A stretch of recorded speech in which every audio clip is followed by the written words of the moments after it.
True DeliveryChixx Horror Stories, Season 1, Episode 1, Midnight Munchies.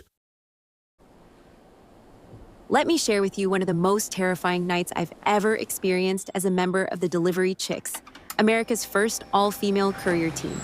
It was a chilly night, and I was on a food delivery run. Just a typical evening, or so I thought. I received a request for a late-night delivery to a small family-owned restaurant that was famous for its late-night specials. The order was for a large pizza and some wings, destined for an address that sounded familiar. I recognized it as an old, abandoned house at the edge of town. It was rumored to be haunted, but I needed the cash, so I shrugged off the stories and headed out. As I drove through the dimly lit streets, I couldn't shake the feeling of unease creeping in. The restaurant was bustling when I picked up the order, and the staff seemed cheerful, unaware of the creepy tales surrounding the delivery location. When I arrived at the house, I parked in front and stared at the crumbling structure, the moon casting eerie shadows across the yard. Shaking off the jitters, I grabbed the pizza and wings, reminding myself I had a job to do. Walking toward the front door, I felt an unsettling chill in the air. The house loomed over me, its broken windows resembling empty eyes watching my every move. I knocked, but there was no answer. I knocked again, this time louder. Still nothing. I hesitated, but then decided to leave the food at the door. As I turned to leave, I heard a faint sound, a soft voice calling my name. Help me, please. Please. My heart raced. I looked around, trying to locate the source of the voice. The sound seemed to be coming from inside the house. Against my better judgment, I stepped back and called out, "Is anyone there?"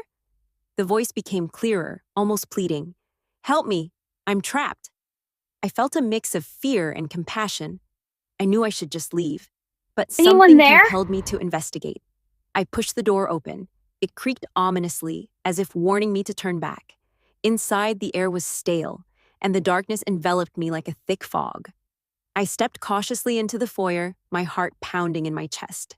"Hello," I called out again. Help the voice me, echoed through the please. empty rooms, growing fainter. I followed the sound down a long hallway, the wooden floorboards creaking beneath my feet. As I turned a corner, I spotted a flicker of light coming from a room at the end of the hall. I walked toward it, the voice growing louder. When I reached the door, I hesitated, my hand hovering over the knob. Taking a deep breath, I pushed the door open. The room was dimly lit by a single candle, and to my shock, it was filled with old furniture covered in dust.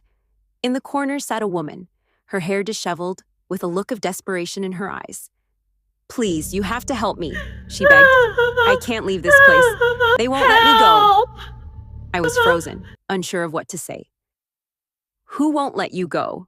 I managed They to ask. won't let me But go. before she could respond, won't let you the go? candle flickered violently and the room seemed to grow darker. I felt an overwhelming sense of dread wash over me. I realized I needed to get out of there. I can't help you. I have to go," I stammered, backing away.